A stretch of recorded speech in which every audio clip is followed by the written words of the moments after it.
My therapist once said this, and it's stuck with me ever since I first heard it. You can never be truly loved if you are never truly seen, and you can never be truly seen if you never truly show yourself, if you never truly trust in yourself enough to show who you actually are to others. Hello YouTube, I'm Kayla, a 20-something trying to build her dream life through creativity and introspection. I'm taking you guys along that journey and showing you my mistakes as well as the things that I've learned so that we can build our dream lives together. Today we are going to be talking about this concept and the idea that everyone wants to be loved. Humans are creatures that are built for socialization. We struggle to survive on our own. We are made to exist in groups. And we all want to be accepted by that group. We all want to feel like we have a place where we belong. We all want the family or the friends or the relationship or all of the above to co-sign us, make us feel like we're good enough people to be around, enjoy our company, and let us enjoy theirs in turn. Everybody wants to have a community of some kind. The issue comes that because people need to be together in order to survive, it's not just something that we want, it's something that we need, it's something that we are biologically disposed to try to get at all costs. So that can mean that a young child will often learn the way that they should be, the things that they should do to get what they want, to get their desired outcome from people. So this starts as soon as infancy. When babies want something, they cry. They don't really have many other ways of communicating, so they cry. When things are going well, they laugh. They've kind of realized if I cry, I'm likely to get some level of care, and if I laugh, then I'm likely to get that happiness and compassion reciprocated.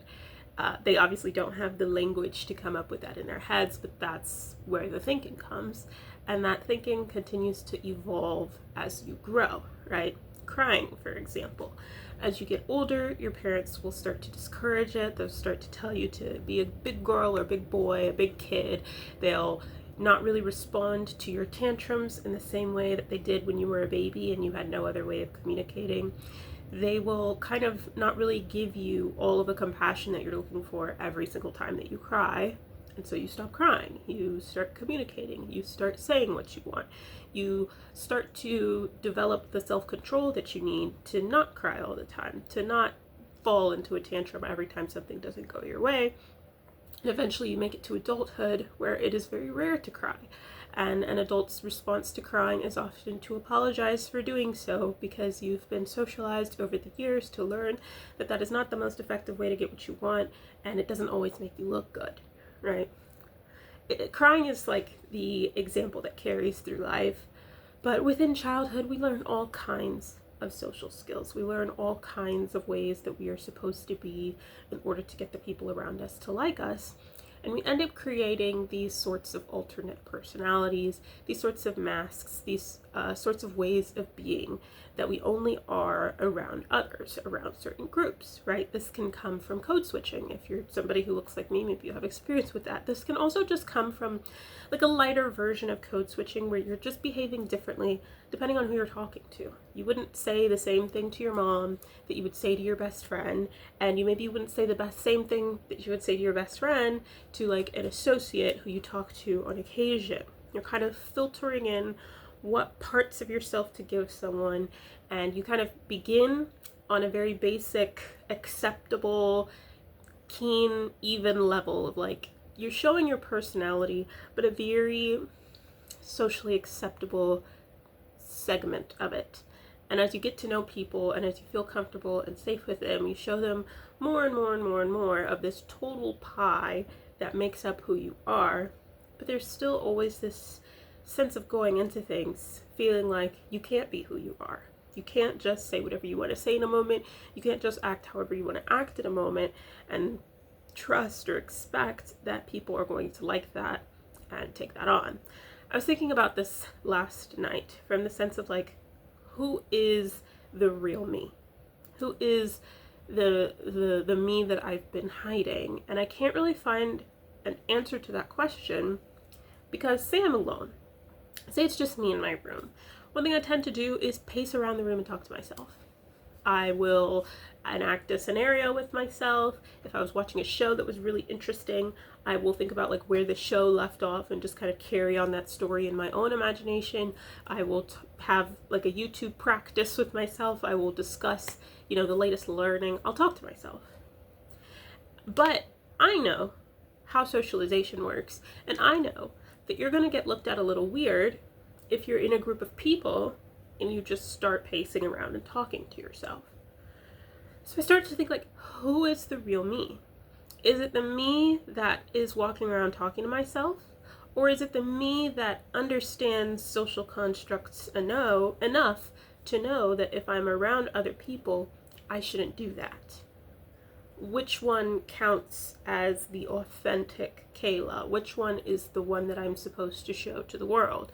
The me who's clearly not quite getting it, or the me who gets it, but because I get it, I have to hide certain parts of myself. And, talking to myself is my example, but there are other things, like I studied animation in college, so I like animation. Still to this day, most things that are mainstream animated, I've seen it. So I can, sit here and talk to you about Miraculous Ladybug, but most people aren't going to want to talk to me about that because it is a show made for little children in France. It doesn't really make sense. And so I'm not going to bring that up with most groups of people because number one, I know they haven't seen the show. Number two, it's just too difficult to explain why I've seen the show, why I like the show, when socially it's not really expected that I would like a children's show. And it's also like, because it's not socially expected that an adult would like a children's show, a lot of adults don't ever even try. So there are children's shows that they could like that they just haven't engaged with because it's animated and that's for babies, and so they just don't even go there. So it's not even like I can be like, hey, like maybe you don't like Miraculous Ladybug, but you like this other thing, because there is no other thing for some people. There are tons of social cues that I take in and take into consideration when I talk to people. And to just ignore all of that and say whatever I want to say and do whatever I want to do, it would be me showing up at a party, not talking to anybody because I don't feel like it, eating the food in the corner, and then leaving. And then I would get home and be upset that nobody talked to me and I had no friends at that party, but I didn't create a way for people to build community around me. Socialization requires some attention and requires some effort. So being my real self in a social setting, being your real self in a social setting, requires filtering, requires picking what parts of your personality you want to show, requires picking what things you intentionally want to do. Maybe I'm a loner and I don't really always feel like talking to people that I don't know, but if I'm at a social situation, maybe I will overcome that and talk to those people anyway, because that's what you do in that setting, right? So being your true self, I've come to understand, isn't just acting on impulse. It isn't just doing whatever it is that you want to do, but it is trusting. It is trusting in yourself, trusting in the things that you want to say, and trusting in others, trusting in your own capabilities and your own value as a person enough to know that even if you do this thing that feels risky or you say this thing that seems odd, others will still accept you. It would be trusting myself enough to come on the internet and say, hey, I watched Miraculous Ladybug because I like animation. And know that that is not an issue. And if the people watching this video take issue with that, it's trusting in myself and my understanding of myself enough to know I don't particularly care that you take issue with that. That's still where I'm at. That's still what I'm going to do. That's still who I'm going to be. Right? And so if we head back to that opening statement, everyone wants to be loved. Everyone wants to be accepted or to have friends or to have a partner, something like that. Everybody wants some level of community. So I'm expressing that as everyone wants to be loved. And everyone wants to be truly loved.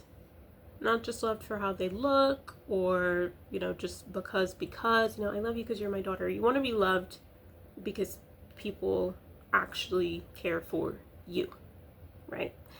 But you can't be truly loved if you're never truly seen. If no one ever actually sees you, they can't love you because they don't know you. And you can never be truly seen if you never truly show yourself. And this doesn't necessarily mean walking around talking to yourself every day and being the you that you are when you're the only one who's looking.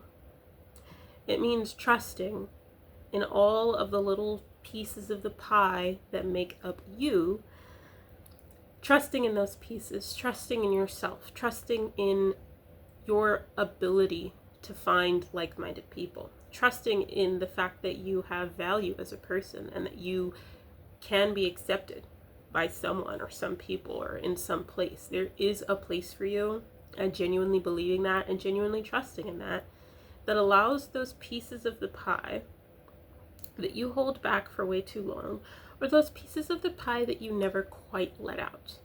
Those things that even with your best friends, you still wouldn't say sometimes because you don't want to seem annoying, you don't want to seem like too much. There was somebody 3 years ago who didn't like that, and you don't want to, do that again and ruffle any feathers. Those parts of you that you're keeping in a cage, even though they're good parts, it's not anything you need to work on, it's not an issue that you have, this is just a part of you that you just feel like other people don't resonate with. I mean, I'll give an example. For me, this part is the sadness that can sometimes come from introspection. Every second of my day is not peaches and cream. Sometimes I'm down, sometimes I'm not feeling well, and I want to talk about that. But I used to be very reluctant to talk about this, and I still have some level of reluctance because I've been shunned for it in the past. I've been essentially shown by the people around me that it's not acceptable. But I've come to trust that I'm not like some negative Nancy, I'm not some cloud of dread, I'm not dragging other people down with me. I just want to discuss my feelings with the people who are supposed to care about me. And I've come to trust that that's an acceptable thing to want, and that that is something that other people want. And that I will find the community that wants that. And if it requires getting shunned by some people who don't want that, so be it. And so I'm focused on trust in this time, trusting in myself and in my value enough to be able to fully show all pieces of the pie, all parts of myself from the beginning, and just offer myself to people.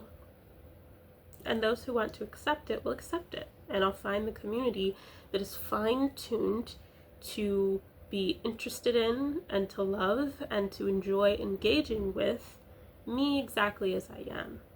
And not the me that is filtering out 30, 40, 50% of myself in order to fit into the space that I happen to be in. And so I encourage you to do the same.